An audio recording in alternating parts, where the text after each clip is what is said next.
どうもこんにちは、安田です。今回はですね、Type3157 Python スクリプトのコンポーネントを Visual Studio Code を使ってデバッグする方法について紹介していきたいと思います。で、まず、この3157なんですけども、これが何かっていうと、ここに例題があるんで、これを使って簡単にご紹介すると、トランジスの計算処理に Python を組み込むためのコンポーネントです。この例では、3157、イクエーションからデータを受け取って、この中で Python のスクリプトを呼び出してあげて、中で計算した結果を出力するという処理をやっています。この Python スクリプト何をやっているかっていうと、いくつか関数が用意されていて、実際に計算を行っているのはこの関数ですね。イテレーションという関数の中で、先ほどイクエーションから受け取っていた値を取得して、受け取った値から計算を行って、計算結果を最後アウトプットで出力するという処理をタイムステップごとに繰り返しています。このプログラムをですね、Visual Studio Code を使って、実際に計算中どういう動きをしているのかというのを確認することができます。まず VS コード、Visual Studio Code を起動して、ここでこのフォルダーですね、これをポイッと入れてあげると。そうすると、このフォルダーの中に入っているファイルの一覧が出てくるんで、この中でまず使うのが、これですね。Python のソースコード。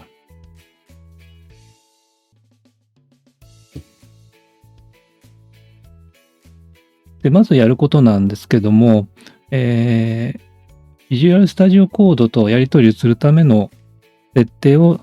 ていきます。具体的に言うとこのコードなんですけども、この部分をコピーしてあげて、こちらの処理の最初の部分ですね。ここにコピーしてあげると。これだけです。で、ここで一旦保存してあげて、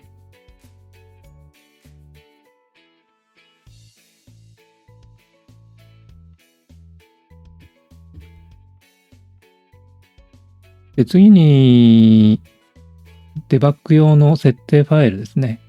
launch.json というファイルがあるんですけども、ここに設定を書き込んでいきます。振り方なんですけども、こちらのボタンを押してあげて、でここですね、create a launch.json というファイルをクリックしてあげると、どの設定ファイルを作るのか聞いてくるんですけど、ここは Python を選んでください。そうするとデフォルトの設定が出来上がるんですけども、これを書き換えて新しい設定を加えていきます。これもこちらからですね、単純にもうコピーして追加していただければいいです。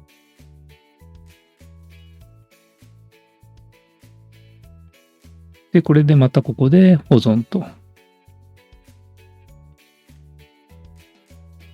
そうすると、プログラムの起動用の設定ですね。こちらに今登録したものが出てくるようになります。トランシスローンチと Python デバッグ。トランシスローンチと Python デバッグ。この2つの設定が追加されていれば、これで準備は完了したことになります。で、この状態で、トランシスローンチを選んで、この実行ボタンですね。これクリックしてあげると、トランシスが起動して計算が始まります。今画面の方にはタイプ65オンラインプロッターが表示されてるんですけども、これ計算開始直後に先ほど追加したコードですね。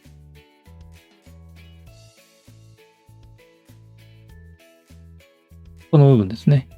wait for client というところで今止まった状態です。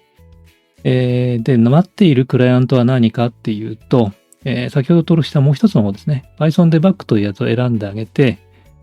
これで実行ボタンを押してあげると、計算が始まります。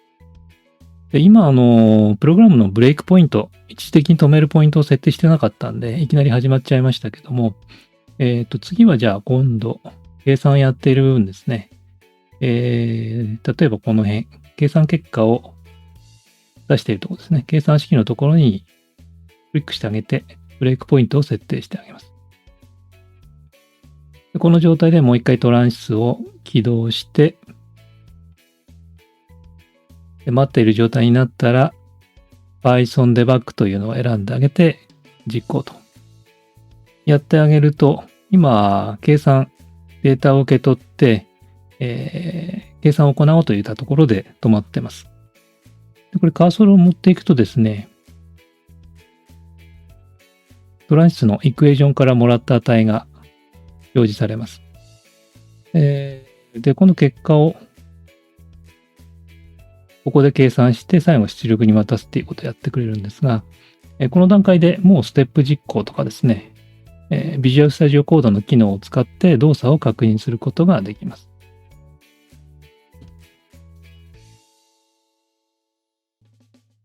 で順番に進めていくとですね、グラフがどんどん書かれていくと、計算が進んで書かれていくということになります。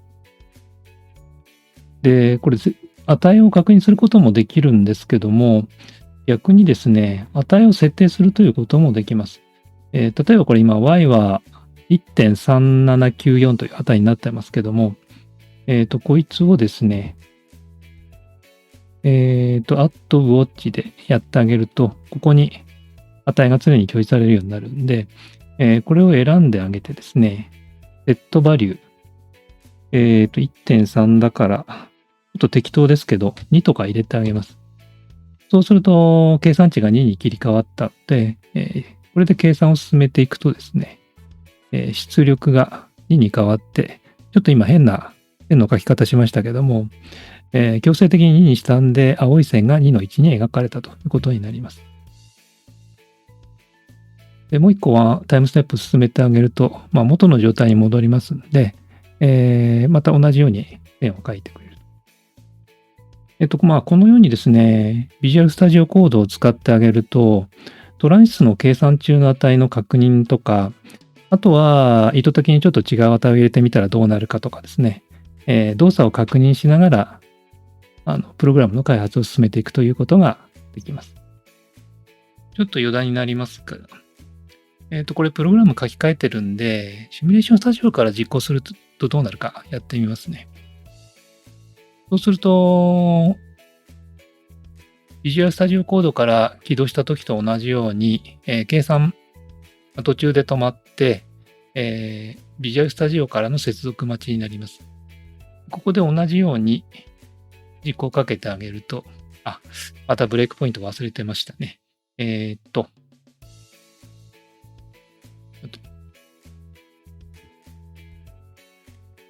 ちらからシミュレーションスタジオの方で計算を実行をかけてあげると、また待ちの状態になるんで、こちらから Python Debug を選んであげて実行とやってあげると、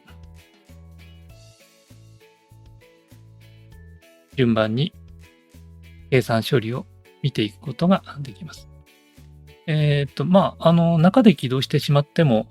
いいですし、トランジスタもシミュレーションスタジオから起動するというやり方でもどちらでも同じように進めることができます。でプログラムの開発が終わったら、あとはもう、先ほどのこの部分ですね。この部分いらなくなるんで、実際にシミュレーションを繰り返してやる場合にはですね、この部分を全部削除しちゃうか、もしくはですね、コメントアウトして、動作が止まらないように設定してあげてください。以上、Visual Studio Code を使って、Type 315 Python スクリプトを演習実行するご紹介でした。